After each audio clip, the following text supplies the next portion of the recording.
We build this story in our head that someone is going to come after us, someone's going to hurt us. Like we create the tiger. And so we stay in the cave because we're so afraid that if we leave the cave, our comfort zone, the tigers are going to attack us. But in the reality is the tiger is in the cave with us because we're the freaking tiger attacking ourselves.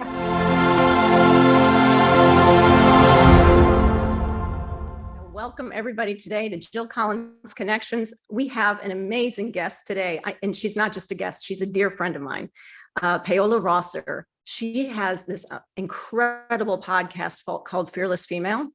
And I was just really geeking out on your stuff this morning, and I always have been, but I tell you today, just getting ready for this, I had no idea just how powerful you are as a woman, as a queen, as just so divine and so just elevated. And yet you're so humble and vulnerable with your viewers and with your audience, with everyone. You just open up to everyone. So let me tell you a little bit about Paola before we get started. She considers herself a spiritual mentor and life coach. She helps women release self-doubt and anxiety so they can fearlessly love themselves, create wealth, and live a life that makes their soul sing. If you have like for me, I love this part. You say, we all have a fire burning deep inside of us, in our soul. And even through life, we have traumas and disappointments and things that happen that really can kind of dim our light a little bit, and we get sort of like caught up in those old programming, the stories that we have. And so I know that I have to tell you this funny story, how we met. You want to tell how it's so fun. I want to introduce you, but I tell you, we met in a bathroom and we ended up crying together, talking about stuff. And it was just such a blessing. And ever since then, I consider her such a dear friend. So Paola, I'd love to welcome to the show, and I'd love to hear more about you.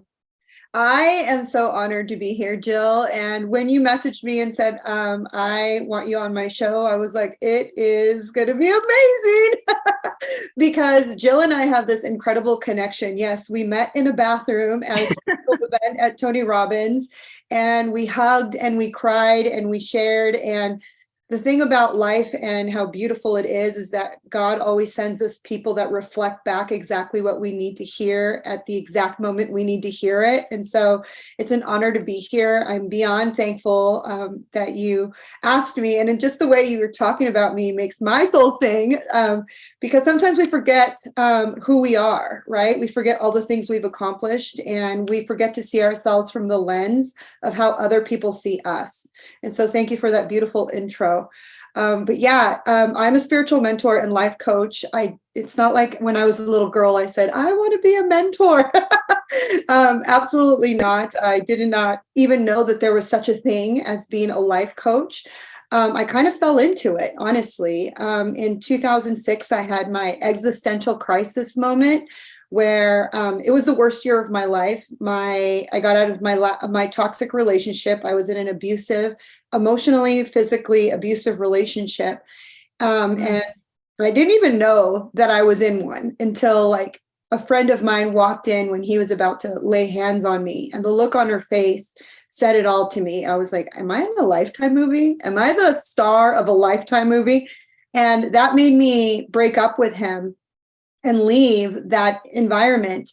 But even after you break up with somebody who you know is rotten for you and isn't a good match, you do go through this like feeling of like, well, what was wrong with me that he couldn't just love me and act right? Or what was wrong with a relationship? You start to really question yourself. And that was in January of 2006. And while I was going through the mourning, loss, and grief of a bad breakup, I also lost my father unexpectedly in March of 2006. So it was like the universe was handing me a big pail of shit. And I was like, how do I handle this? And honestly, I didn't have any tools on how to handle these emotions of grief, of going out of a toxic relationship with a narcissist, and then also losing my father unexpectedly. And I have, my mom and I don't have a really great relationship. I come from a mother who was very abusive and emotionally and physically abusive. Like she would tell me all the time, I never really wanted you, and everything about me like bothered her. I was just like an annoyance to her. I was her number 7th child, and she was just kind of like, I'm over being a mom. And there I was like, love me. And she's like, not today. So growing up in that kind of environment, I didn't have the tools on how to deal with grief or my emotions. I had no clue what to do. I fell into a deep, dark depression that year.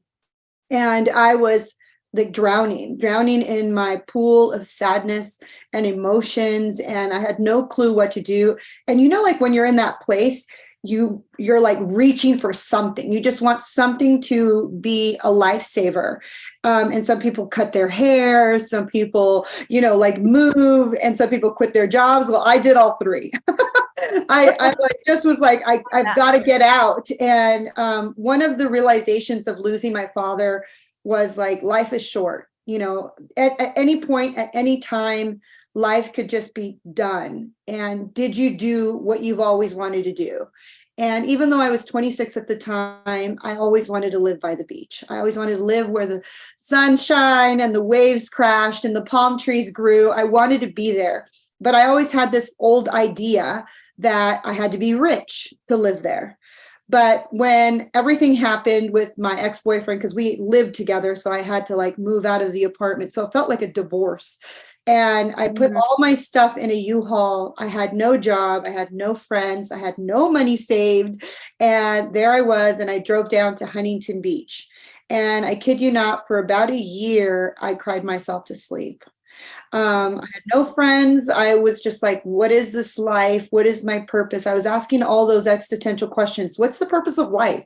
Why am I here? It can't just be to go to work, collect a paycheck, and have fun on the weekends. Like that just can't be my life.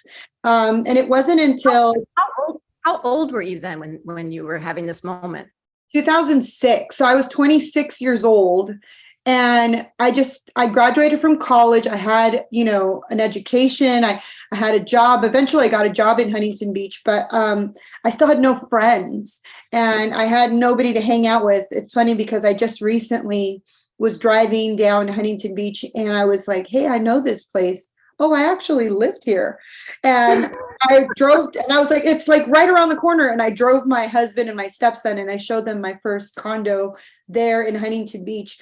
And I remember I had no friends. So I would put music on an iPod shuffle and I would just like listen to it. And I would ride my bike from Huntington Beach to Newport Beach and then ride my bike back home. And that was how I spent my weekend, alone on my bike with music because I didn't have any friends. And so and I look at that place and I look at that moment in time and I survived.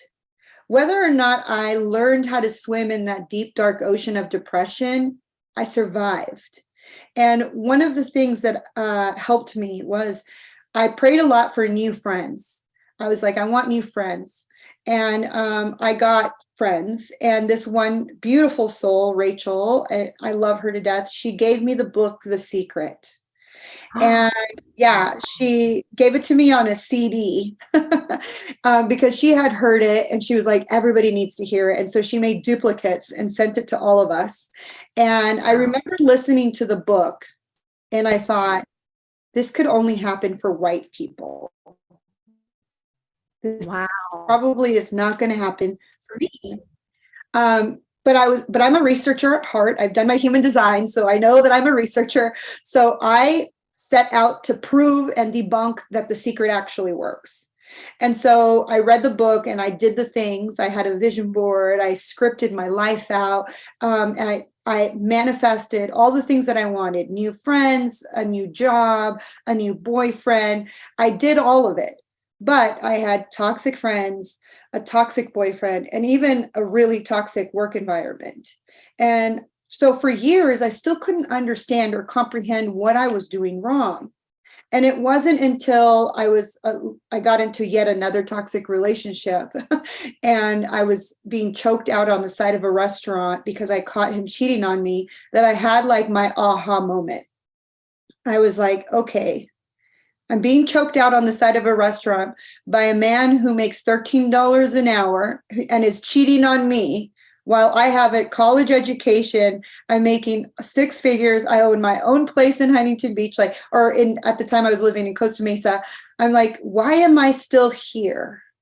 Why am I still repeating this pattern of allowing people to treat me as if it's okay to treat me this way? It's okay to lay hands on me. It's okay to talk about me in this negative way. There must be something I am doing wrong. And so after that, I took an entire year off. And I tell my clients to do this. If you're going through a breakup, if you're going through a divorce, I tell everybody, take an entire year to fall in love with yourself and to analyze yourself and to figure out what you're doing wrong. Because honestly, we can blame and we can shame and we can point the fingers at everybody in our life. Because for 20 years, I blamed my mom. I am the way I am because of my mom. I am the way I am because of my dad. I am the way I am because of my sisters and my brothers, and I'm Mexican, and because I'm poor, and because I could come up with a million different reasons, to blame and shame. It wasn't until I realized that the denominating factor in every situation, in every scenario, it's me. I'm the denominating factor in every bad relationship, in every bad friendship, in every bad job I had, every single thing that happened to me. I'm the denominating factor.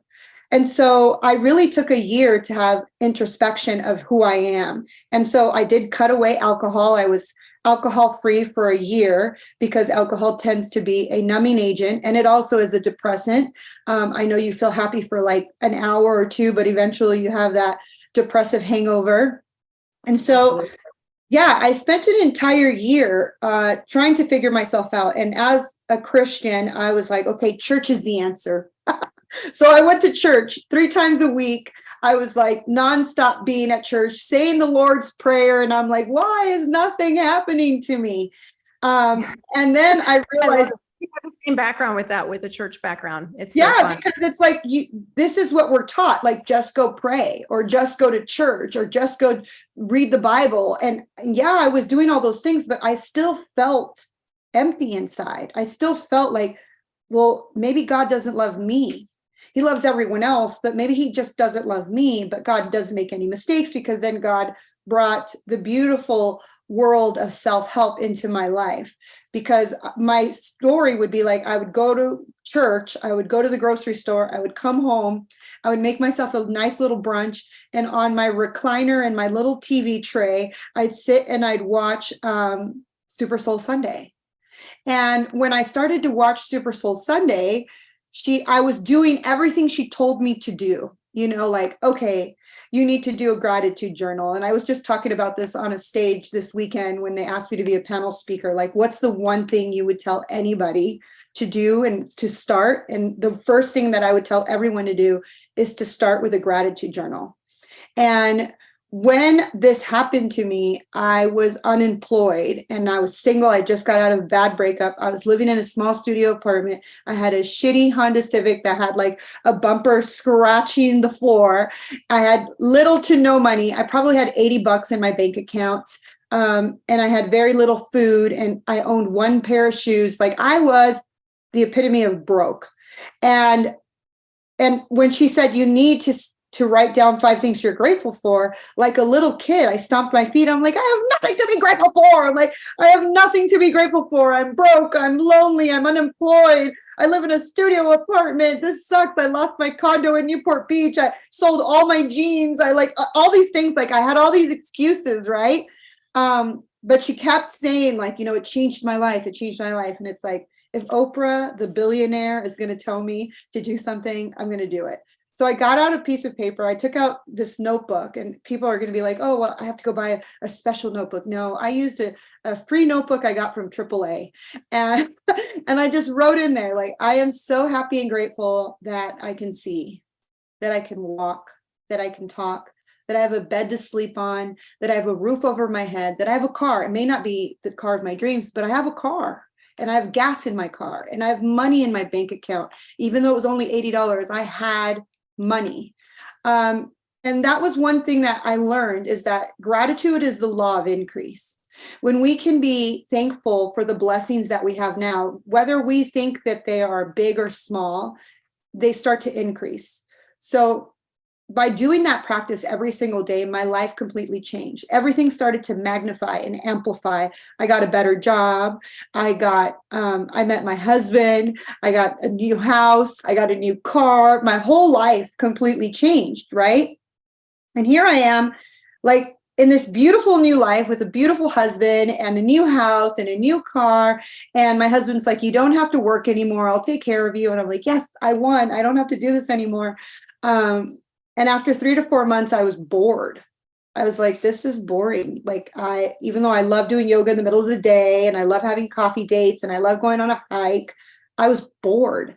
And during the time that I was at home, I was listening to Audible books, and one Audible book after another Audible book. And every book that I read were recommendations from Oprah. So like she would have Jack Canfield, I would read his book. She would have, Gabrielle Bernstein, I would read her book. She had Tony Robbins, I read Tony Robbins' books. Like I just started listening, and every person that they mentioned in their book, I would read. Like Gabrielle Bernstein mentioned that Wayne Dyer was her coach. So I read all of Wayne Dyer's books. Wayne Dyer mentioned Bruce Lipton. So I read all of Bruce Lipton's books. Bruce Lipton mentioned Joe Dispenza. So I read all of Joe Dispenza's books. So I was on this just reading, consuming all this information. And I remember I was in the dentist chair and I'm listening to a book and I'm like, I don't know, it just hit me. Everybody needs to know this. Like everybody needs to know this information. Like, why weren't we taught this in elementary school or high school? Like if I knew that my thoughts become things, then I wouldn't have spent all of my 20s and all of my 30s telling myself I'm not good enough. I'm not worthy. I'm not lovable. I'm too fat. I'm too ugly. I'm too stupid. I'm too Mexican. Like I spent so many years trapped in a prison that I created because I repeated all of the negative words that were told to me when I was little, when I was young. And not only that, I created them in my head and I repeated them over and over. And that was the key of what I was doing wrong when I was manifesting.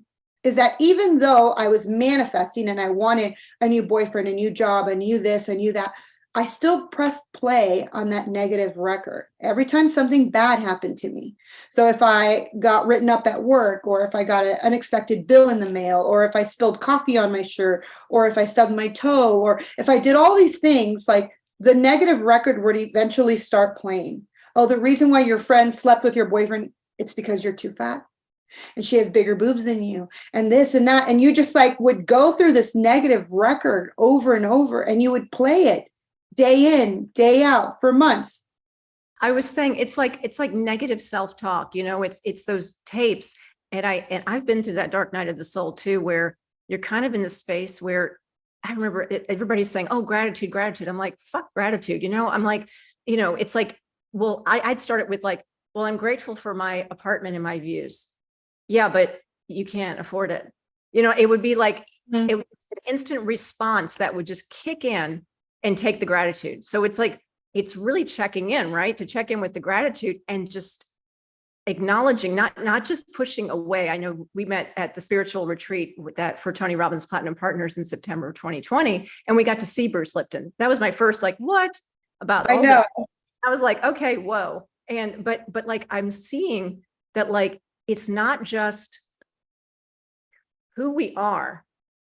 What we think about ourselves is not who, it's like you said, it's like the words we say, the thoughts we have are not us. So it's catching that and allowing that response. This is where I am lately, learning that just don't push that response down. It's like, no, you're not. It's really acknowledging, hey, that's there. Okay, where's that coming from? I'm almost talking to my inner child and saying, I hear you and I see that you're upset. So can you tell me kind of where this is coming from? I'm here. It's, it's safe. And then looking back and really hitting those triggers, like a lot of people don't spend that time. They just, a lot of times we just use incantations as we call them sometimes, or affirmations. And it's the reason why it may be stuck. We may be stuck energetically is that we're not acknowledging where the root of the cause, where it is. So we just talk over that voice and keep talking over that voice. And that voice is going like, get me out of here, like the spoiled little brat, like the screaming baby who wants to get attention or wants to be noticed. And until we recognize that voice and say, I got you. I know where that came from. When you were a kid, you got picked on by the girls or whatever it would be. And yes, but you know what? Guess what? That's not even happening right now. I'm an adult. We're here and we've got you. You're safe. Yeah. And really take that time to pick that apart. I hear a lot of that from what you're saying. Yes, that took me a long time to really recognize that my inner voice is just a wounded version of me. And that realization just happened recently, because I reread the book, The Untethered Soul. I love that. The Untethered Soul by Michael Singer. Yeah. And he has another book called The Surrender Experiment that I love too. But I recently had like this beautiful healing journey with a shaman, and we talked about like my childhood and all the things that I had to process, and I love that you said earlier, like, it's your child like screaming, wanting to talk. Right. And, I truly believe that we all come from love, the unconditional source of love. You can call it God, spirit, the divine universe, the great I am, the infinite intelligence, but it's pure love and light. So when you are born, you are pure love and light. Watch any newborn and see their sparkle, their joy. They trust everyone. There is no hate in their heart. There's no anger. They're just pure love and light. And like you said earlier, eventually people pour on their insecurities, their own lack, their own limitations, their own fear on you. And that's where we become who we are. And when I was reading Joe Dispenza's books and Bruce Lipton's books, I realized like one of the things that they say is like everything that you learn from 0 to 7.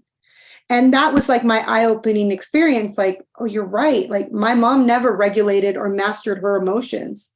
And so when something would happen, it was like yelling and screaming and pull your hair and slap you and hurt you. That was how she like could handle whatever was going on in front of her, was just to like attack, because that's what she probably learned. And so I was doing the same thing, not just to my friends, but to my boyfriends.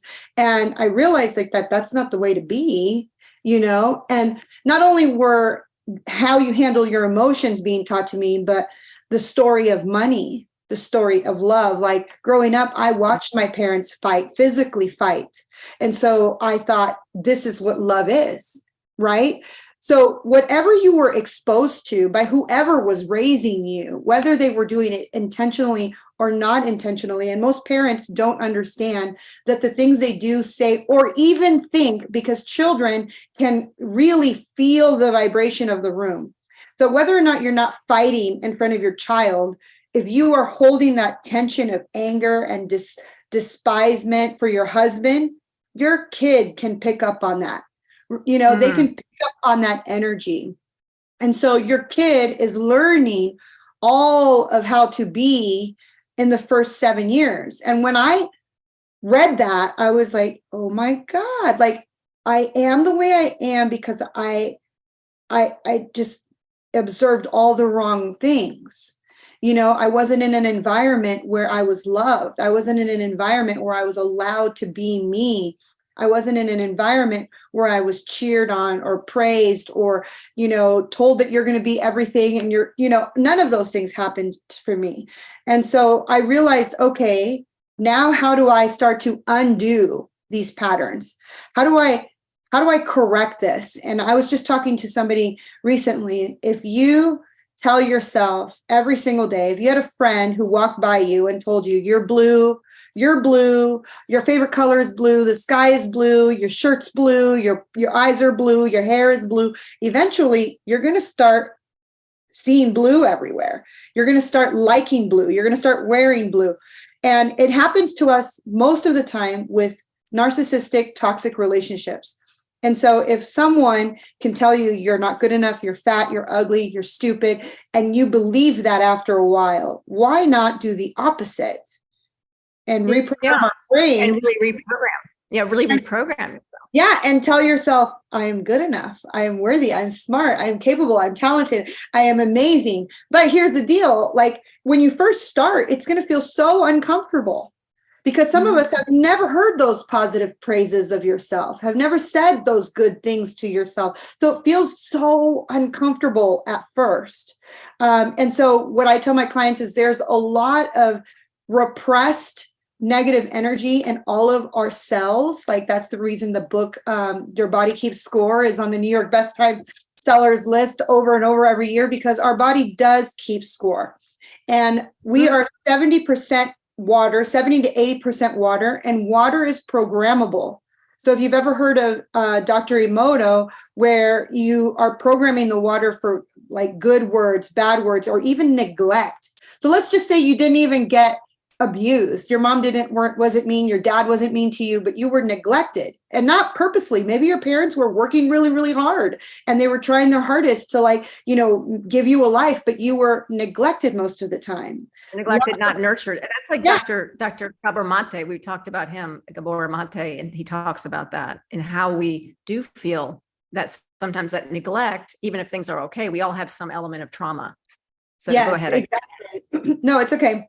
I think that we as society really need to hone in on how important it is to make new humans, right? Like every person is making a new human, and there's no license. There's no class for them to take. That you're creating a new human. We all need a license to get our hair cut. Like to become a stylist, you have to have a license, a cosmetology license. If you want to drive a car, you have to have a license. You want to operate a vehicle like a tractor, you have to have a license, right? You want to fly a plane, you have to have a license. But to make a human, anybody can make a human. And yet we are making more and more of the walking wounded, is what I call it.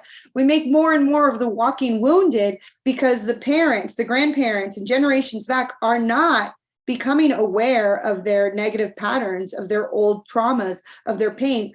Hardly anyone is actually taking the time to heal themselves and to have that introspection inside of them to say, I am not going to do this anymore. I'm not going to pass this on to the people that I love. You know, and I love that you are so aware of that. That was when we talked recently. I was thinking about just how you really, really dive in and you're really willing to look at yourself. And I really appreciated the story about you saying about when you had Gary Vee, and switching gears a little bit, I'd like to ask you a question is that fear that you had and about starting your podcast. I mean, this is mine. I'm kind of nervous. I'm texting you before. I'm like, oh my God, you know, you get me, right? So we understand this thing is like, it's all new, but for our viewers and our listeners, what would you say? Tell me what that experience was for you when you were put in the hot seat at Gary Vee's event with your husband, and what did you find out about yourself, and what action did you take, and how long did it take you? Did you just like go, oh yeah, I'm so courageous, I'm on it? No. Did you have tremendous fear? How did you fight through that? Because I think sharing that story, people are going to go, that's me. I'm so like this. Yes. Yeah. So I'd love to hear one. Oh my gosh. So after I realized that everybody needs to know this information, I was on this quest of like, I should start a podcast and I should tell people everything that I'm learning, because I would get so excited about the books that I'm reading or the YouTubes that I would watch, or the podcast and I would be like, I want to tell somebody, but I didn't have anyone that I could tell. Right. And so I was like, okay, I'm going to start a podcast. And it was actually Dr. V. I wish I was at a Gary V mastermind, but it was Dr. V's mastermind. And my husband was asked to speak, and they put me on the hot seat. And I remember I was like, oh, I'm just here to support my husband. And they're like, no, what's your dream? And so, you know, I told them everything that I wanted to do. I wanted to start a podcast. I wanted to help women understand like that they could change their life. And for a while, they gave me this list. If you've ever done a mastermind, someone is taking a scribe, meaning they're making notes of everything that you want. And then you get questions asked from the crowd, and they give you advice on what to do or what's the problem next. And so they gave me a whole list. That's the process for a hot seat, right? When mastermind. So just for viewers and listeners who are trying to figure like, what is a hot seat? I should have asked you that. So you're in the hot seat and you get to talk about what it is that you're stuck on. So for example, I was stuck on this idea that I wanted to start a podcast. And so the group tells you advice, gives you advice and says, maybe you should do this, or have you tried this, or you should read this book, or you should try that. And then there's a scriber who like writes everything down on notes. And then at the end, they give you the notes so that you can go and take action. Well, I went back to my hotel room and I threw that piece of paper in the trash, because the fear that engulfed my body was debilitating. I was like, there's no way I could put myself out there. There's no way that I could just go out there and tell people, because who am I? Like, who am I to do that? You know, people are going to criticize me. People are going to make fun of me. People are going to laugh at me. Who am I? And so fast forward 3 months later, my husband is at another event and he's talking on the stage, and Dr. V was there, and Dr. V was like, hey, can I introduce you to this crowd? And I'm like, sure, go ahead. And so I'm thinking he's going to say, this is Paola Rosser, the wife of Travis Rosser. And instead he stood on the stage and said, this is Paola Rosser, the CEO and founder of the Fearless Female Movement. And she's starting a podcast, and you guys need to connect with her. And I'm like, what are you talking about? Like, I do not, like, he spoke of what I wanted to do in real time. And so then he hands me the mic, and I'm standing in front of 500 people. The lights are glaring in my face. I have a huge lump in my throat. And I just took a deep breath and I spoke from the heart, and I spoke as if it already existed.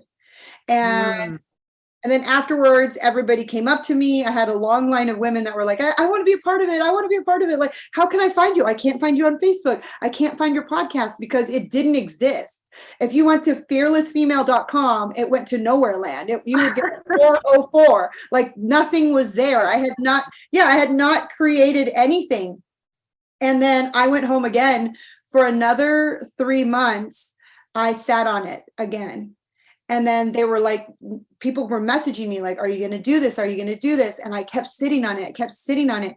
And I kid you not, for over a year, I didn't do anything. I created the idea in my head. I would sketch out on pieces of paper, like what my logo would look like. In my head, I had all these conversations of who I was going to interview and how it was going to be and the topics we're going to talk about. But I didn't pull the trigger until finally I hired a coach who told me, just do it. Like, just announce that you're going to launch a podcast and just do it. And I remember it was during Women's Day, and I did a Facebook Live. And once you've announced it, once you made it real, I had to do it.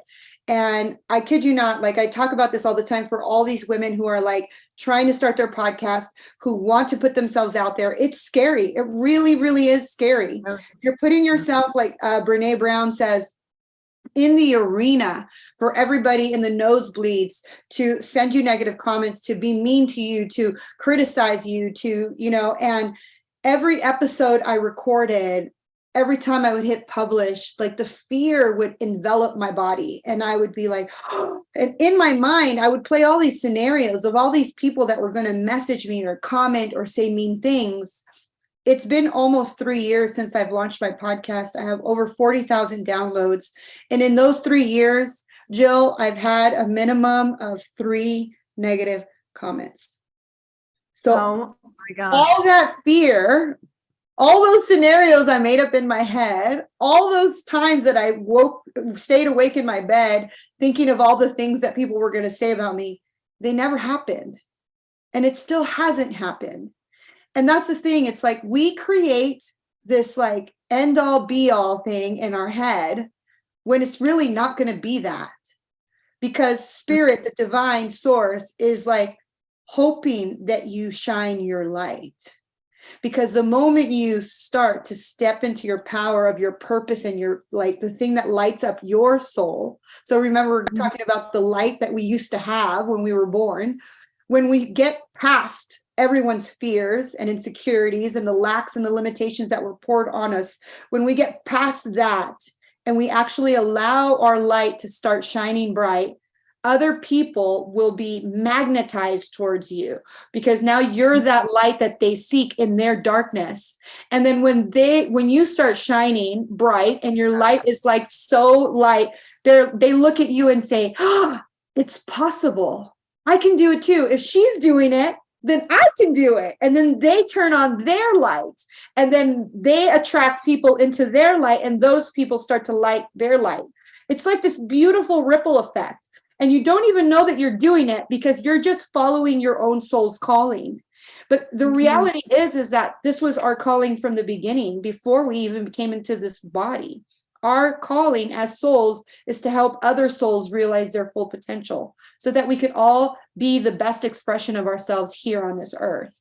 And when we do that, right, when we get past that darkness, we can do anything. We really can. And sometimes I even surprise myself at the fact that, like, I'm doing this. Like, I was just listening to one of my podcasts. I listen to my own stuff, only because somebody had asked me, like, can you send me some of your favorite podcasts? Because they're going to start theirs.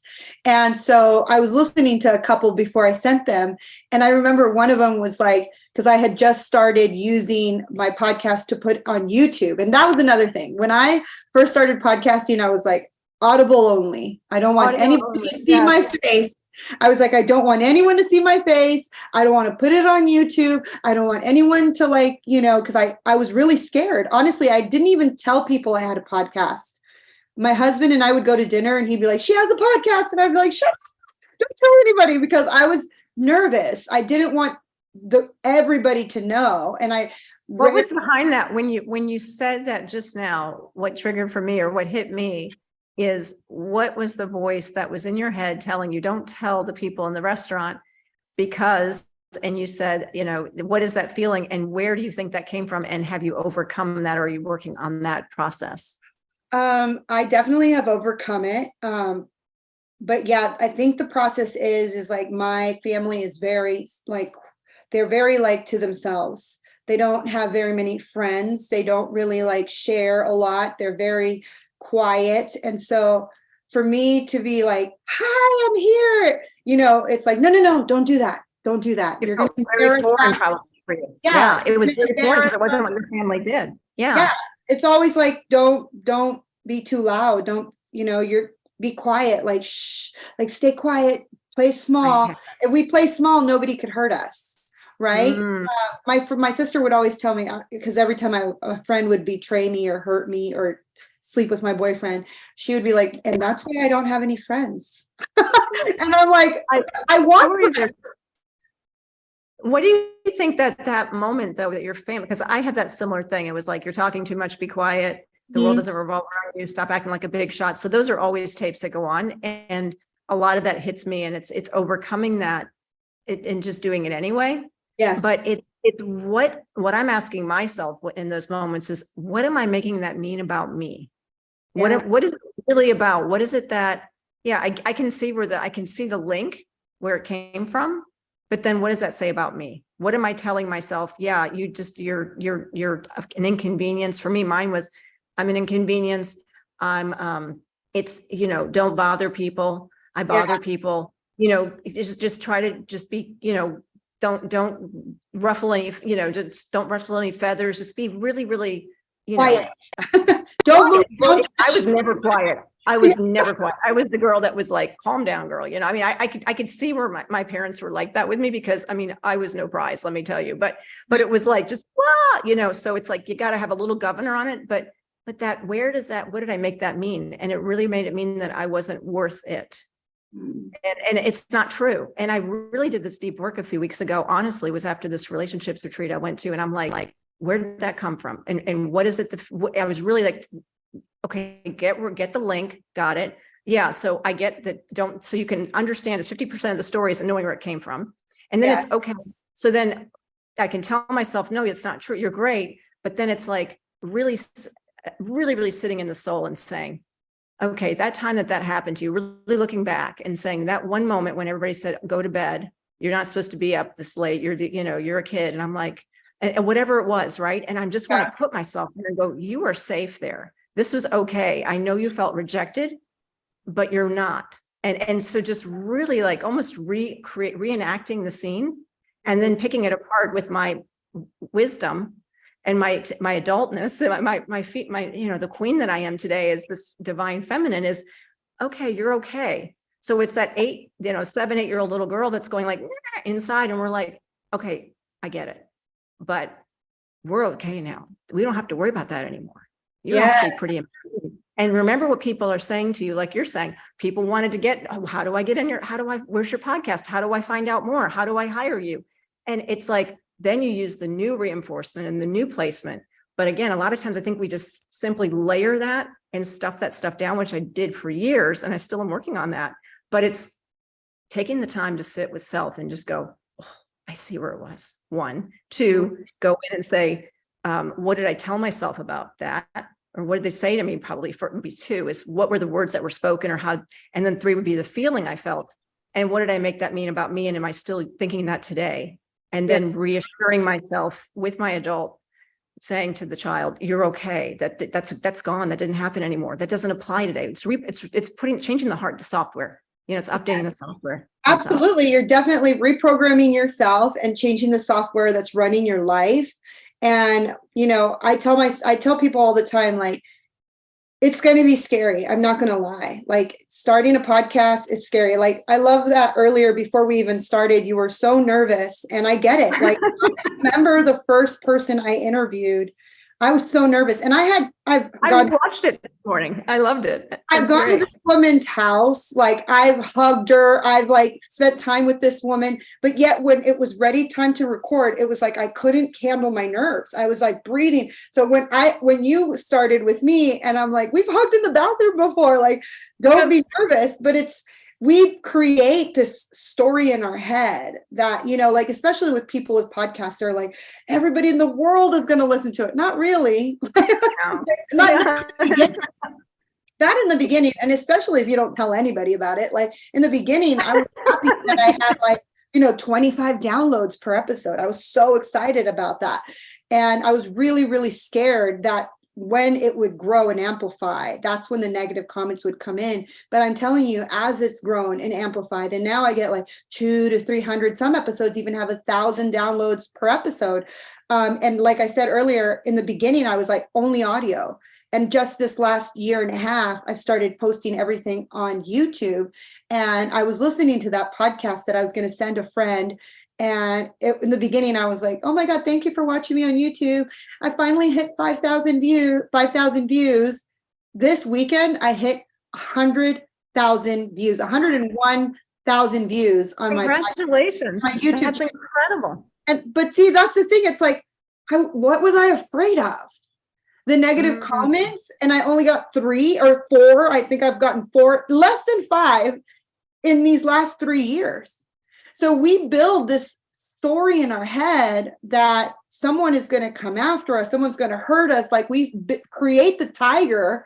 And so we stay in the cave because we're so afraid that if we leave the cave, our comfort zone, the tigers are going to attack us. But in the reality is, the tiger is in the cave with us because we're the freaking tiger attacking ourselves. We're you're actually changing it around, and you're using that fear to motivate. That was the next thing I was going to. We're the person that's like the first critic, right? We're the first person telling us you're not good enough. So if you're sitting here and you're like, okay, I'm going to start doing this like affirmations every single day and the mantras every single day to change the reprogramming, know that it's not going to happen overnight. We are always growing, evolving, and changing. And I tell my clients, like, give yourself grace. It took you 40 years to learn that bad habit. It's probably going to take you years to unlearn it. So it's not like you're going to, play one affirmation tape and the next day you're going to manifest all your whole life. It doesn't work that way. It's daily practice. It's like exercise. You don't just exercise once and lose all the weight. You have to go every single day. And when you fall off of the pattern of waking up and doing your like gratitude journal or your mantras or your daily walks or your whatever it is that's part of your daily practice, if you stop doing that, you will fall back into the cave. You will fall back into the darkness. You will go back to what Tony Robbins calls your emotional home, because it's like it's the way we were born and raised, right? It's our thermostat. We were born and raised to go back to that place. But that's the reason why I truly believe in coaching.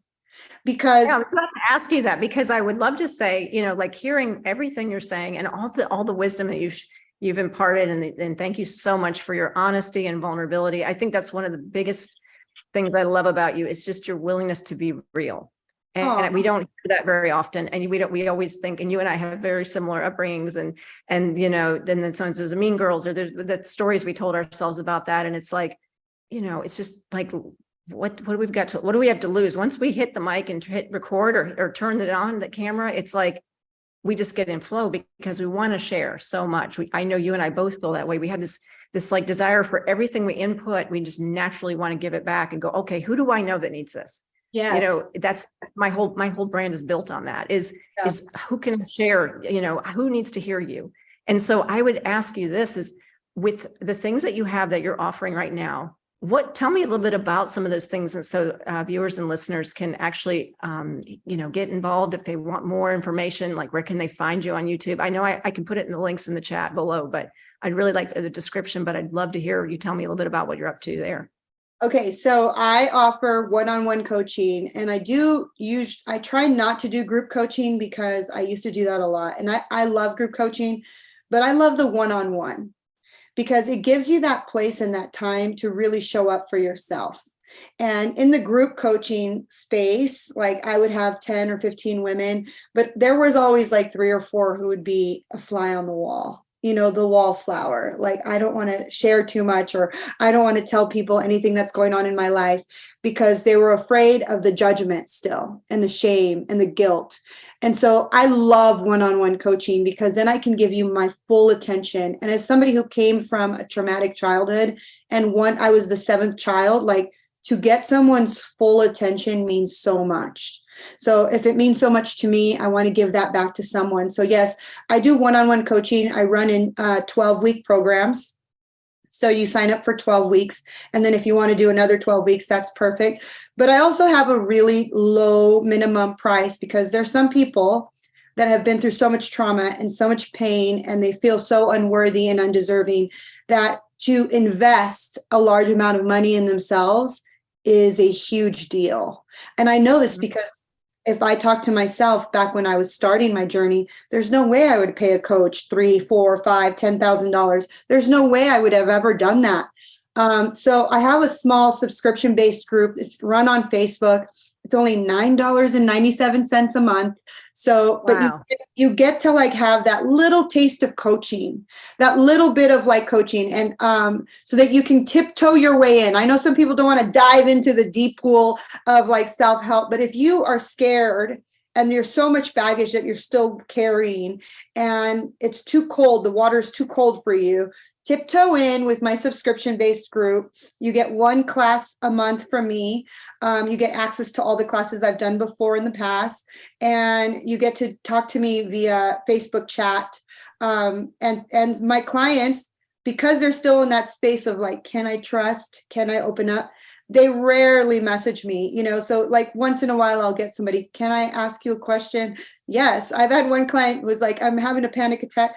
And I'm like, what's your phone number? I'll call you right now. And I called her. She goes, wow. You. Yeah, she goes, it's you. It's really you. And I'm like, of course it's me. Like, yes, I'm going to be there for you. Because like I said, some people didn't have a mom or a dad that was presently there for them. And so when you said earlier, when you're having that connipse, that panic attack, that anxiety, it is your inner child within you that's running around going, right inside your head. And so you just need someone to help you calm her down, to tell her. I love that. So like really what you're doing is really, I think, for the ideal someone who would really benefit from coaching, you coaching them, is someone who's really dealing with this like fear of limiting beliefs, like they aren't living their full potential. They're really talking to themselves in a negative way. They feel stuck. Women that are probably either had some loss or trauma, maybe grief, loss of never had a father or mother, or they had some significant event growing up where they're just stuck and they really know they want more, but they're kind of at that like, I'm at the edge here. I really need somebody. Because I think what's cool about your coaching and the fact that you are who you are is that you're not just saying, okay, sign up for my program and we'll meet once a week and good luck with that. Or, here's some homework and I'll see you next week. It's like, you're saying, I don't want to speak for you, but it sounds like it's like, if I'm really in a jam and I'm coaching with you, it's like, I got you. I got you. No, right? I let my clients message me. I tell them all the time. And also I'm an emotion code healer. So wow, they get 3 emotion code sessions with me. But also, like, I tell them during the week, if you're having a moment, like, call me, give me a call. And I have some clients that call me like 3 to 4 times a week because they're really going through it, and I understand that, because when I was in my dark night of the soul, I just wanted a life raft. I was drowning in the sea of my depression and my emotions. And I just needed someone to just hold me above water for just a little bit so I could take a breath. And I want to be that life raft for those women. And yes, women who come to me are usually women that are going through a divorce, had just gone through a breakup, lost their job, lost somebody in their family. They're in that place of like the beginning of their healing journey, where they're just like having those existential questions, like, what's my purpose? Why am I here? Why am I living? Those are the women that usually come to me, and to see them blossom and let their light shine is just it's better than anything. Like I tell my husband, I'm like, getting these aha moments from these women is like, it's better than buying a nice bag or shoes or going on a vacation, because those things make my soul sing. To see them light up and to know that their light is shining, and to know that they're causing a ripple effect, because now their light is shining bright and they're teaching the things that I'm teaching them to other people. And they're like, oh my gosh, Paola, so I taught them this about what you like. And I'm like, oh my God, it's happening. I'm causing a ripple effect into this like world, right?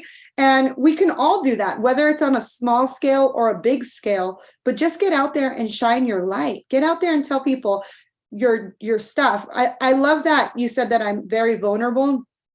And the reason why I am the way that way is, well, first of all, somebody said it's because when you were a child, you didn't get to talk that much. And maybe that's it. But the reason why I show up the way I show up is because, like, for example, for those of you guys who are listening on the podcast and not watching the YouTube, if you look at Jill, she is absolutely gorgeous. She's got a beautiful banging body. She's a smile that's electric. And when she walks into a room with her confidence, you think this woman has it all.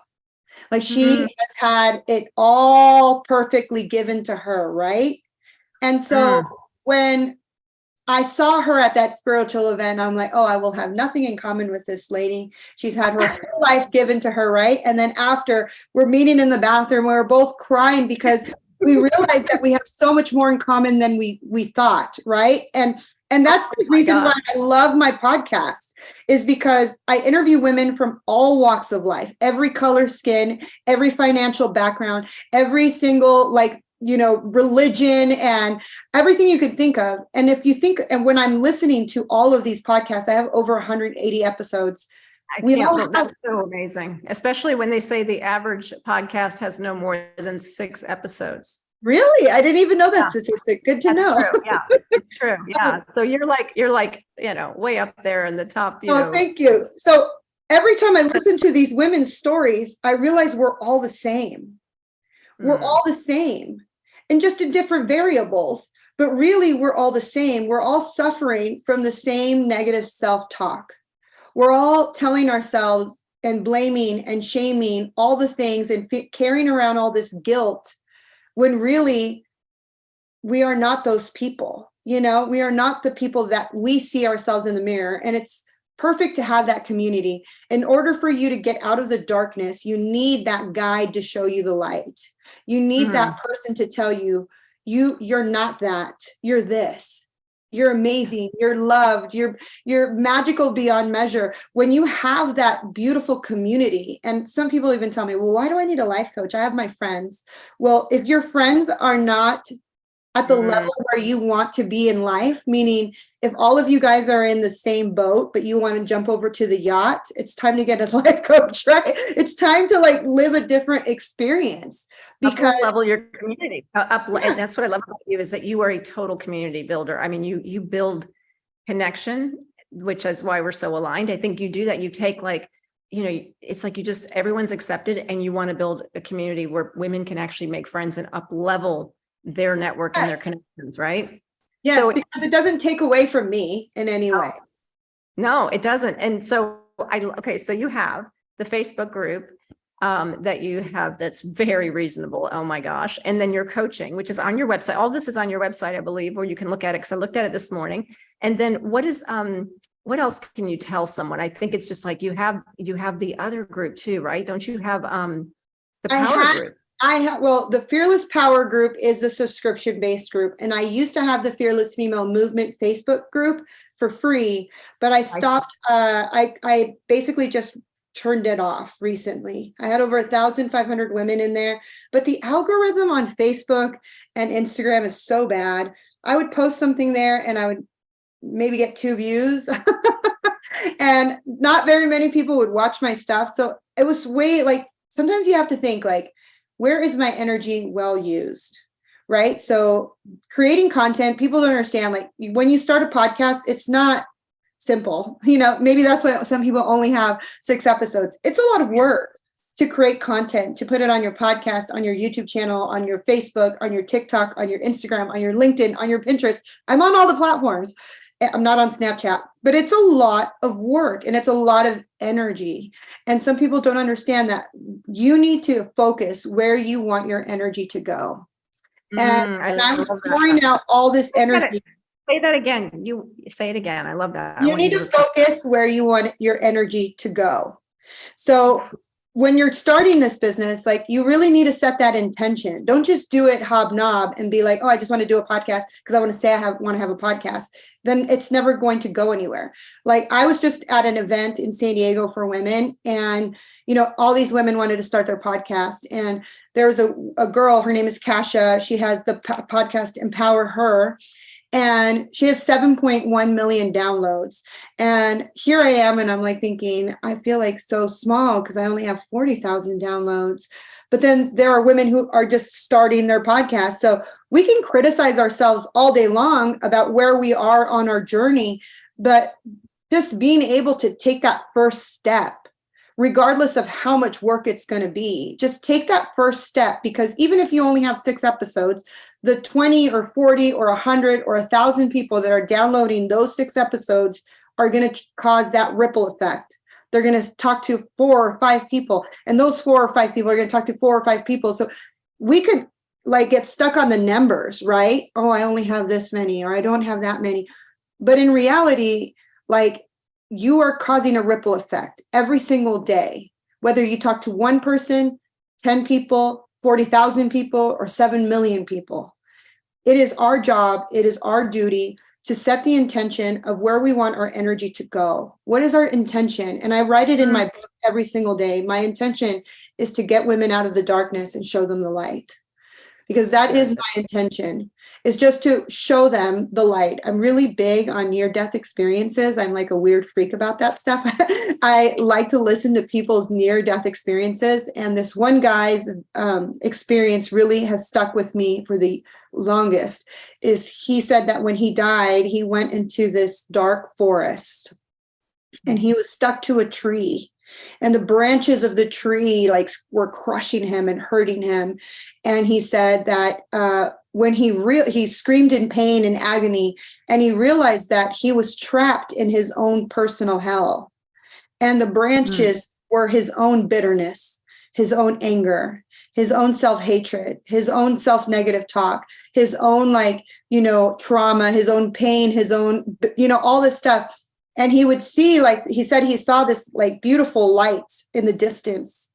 And the more that he focused on the light, the more that his body would move away from the tree. But then when he would think negatively, the tree would squeeze him again and bring him back into the dark hell of his own personal thoughts. And it wasn't until he actually focused into the light that he started to really come out of that hell. And he said, as I was coming out towards the light and I looked down, there was multiple people in their own personal hell that they created on their own. And he's like, I wanted everybody to know, go to the light. He said, he screamed down, go to the light. And as he said that, more people started to lift up towards the light. And that's the thing, when we were talking at the Mm. beginning, we all came from that source. Love, which is love. You can call it God's, the divine spirit. We all come from the same source, and our job is to return to that same source. But there are some people in this world that are stuck in their own personal hell, that are stuck in the darkness and the dark forest. And it's our job as coaches, as spiritual mentors, as even human beings, to show them how to get to the light. So what's next for Paola Rosser? What is your next challenge? What are you feeling on the horizon for you? My next challenge is to finally write my book that I keep saying I'm going to write. I thought there might be a book in you. I was curious. I had a feeling. Yeah. 2020, I said I was going to write a book, and then things happen, but I have it on my vision board. I have it on my board over here of things that I'm going to write down. And I even made myself a little note, like I have to write 4,100 words a day or a month, I mean. So it's like I'm trying to stay in alignment with that because I want to write a book. I really do. I love reading books. I'm a good writer, and I just need to actually put words to paper and write my book finally and put it out into the world, because like I said, I want to cause that ripple effect. That's right. And the world needs you. And I think that's something that I always say, which you just remind me of this all the time, is, every single person on this planet has a message to share that Yes. someone to hear. And every day we don't share that message, someone's suffering. So Yeah.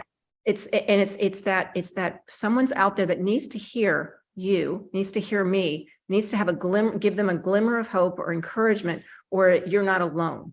And that is the whole basis of everything I do. And my purpose in life is to let people know that they're not alone, that they're heard, that they matter, and then give them tools to really lift up out of that darkness. And that's exactly what you do. So I think, and I love this, and I'm so excited about your book because I'm going to be promoting the heck out of it because I know it's going to be great. But yes, definitely check out Paola and the Fearless Female podcast. Also on YouTube, we'll put it in the description below, all the links and her website. And I'm telling you, if you've been thinking about getting a coach and you're like, I don't know. Just sign up for free. I think you have a 15-minute call, don't you? A free call. You can just talk with. Absolutely. Right? I have a free discovery call because, there are so many coaches, there are so many spiritual mentors out there, and there's so many therapists out there. I'm not a therapist, and I do highly recommend everyone get a therapist. But if you're out there thinking, I need to get a therapist, I need to get a spiritual mentor, I need to get a life coach, interview them. You are making an investment in yourself. Interview them. Do you vibe with them? Do you resonate with what they're teaching and how they're speaking? Does it feel comfortable in your heart and in your mind? Because you're spending up, some coaches charge $10,000. Some coaches charge a little bit of money, but you're going to make an investment. So make sure that the person you're going to hire is someone that you resonate with. Are they in their divine feminine? Are they in their alpha masculine? What resonates with you? Because I've hired alpha masculine coaches, and I'm like, ooh, I became more traumatized than before I hired them. So be very careful who you choose to hire, and don't just take their word for them. I have testimonials on my website, fearlessfemale.com. So reach out to those women and say, hey, what do you think about Paola? How much has she helped you? And I will give you a list of other clients that didn't give me testimonials too, that are not on there because they have to do videos, and some people are a little weird about making videos, but do your research, your research and figure out, is this the coach for me? And check them out before you make that move. Same with the therapist, because I've had some therapists that really broke me open and didn't know how to patch me back up. And so there I was with all my wounds and all my trauma and all my pain. And I'm like, what do I do now? Right. So be very careful who you hire, because there are some coaches out there that are not worth hiring, so many people out there that are hurting others, and they never really are qualified and haven't done the work or haven't themselves healed. So be very, very careful who you hire. I'm an open book. If you listen to any of the podcast episodes, I do not hide anything. I'm an open book. This is who I am. because I want people to know, like, I'm not perfect. I've been through the darkest nights of the soul, and I came out the other side, and you can too. That's beautiful and a great way to close this out, because it's giving people hope and showing them the way. And you're really a way shower, and you're a role model. And you don't have to have it all together to be that. It can, in our brokenness, in my brokenness of losing my husband, or all these different things that happen to me in life, this may look okay on the outside, but boy, we all have a shell of what we put on the outside of the way we want to present ourselves. But the true depth is in the soul and in the heart. And I think that's what I love about you, is it is just, you are who you are, and you are there to say, I'm here to help you. So I am so thrilled to share you with the world, and those that are listening and watching, and in my circles. And I hope they will consider you as a coach. And that was great advice on how to select a coach too, and a therapist. That was brilliant. So well said. Well, any last thoughts today you'd like to add before we close out? I'd love to know more. I love that last thoughts. My last thoughts, if you're listening to this, is God, there's always an answer. I like to say that God is always whispering to you and telling you, like, he's nudging you in the right direction. So if you've been praying, like, God, what should I do next? I feel really stuck, or, what is my purpose, or why am I here? Or I'm so lost. If you're listening to this podcast at this moment right now, there are no accidents. There's a reason why this came up on your feed. There's a reason why you've listened to this whole episode. And just listen to the whispers of the world, because it's nudging you in the right direction. So what are you going to do next? Are you going to pick up that book? Are you going to, create a vision board? Are you going to listen to another podcast? Are you going to go on my website, fearlessfemale.com, and book that free call?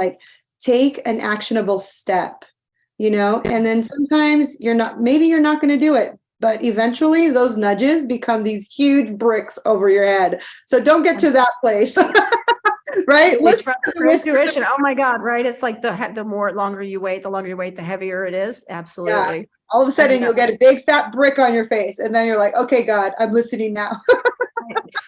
Right. It's like, okay, I got no other options. I realize, okay, got it. I'm listening. Yes, for sure. Well, thank you, Paola. I am so grateful for you, and I can't wait to hear more about your book and everything that's coming up for you. And again, y'all just have to check her out. Get that podcast, man. It is rocking. It is really good. And let's follow your YouTube channel too, because more people need to hear you. More people need to, like everyone. How many times has YouTube saved my life when I was down? I found a great video that someone had the courage to share, and I'm grateful that you have the courage to share in spite of fear and overcoming that and doing it anyway, because people are inspired and motivated, and their lives are changed because of you. So thank you. Thank you, Joe. I appreciate that. Yes. All right. Have a great afternoon.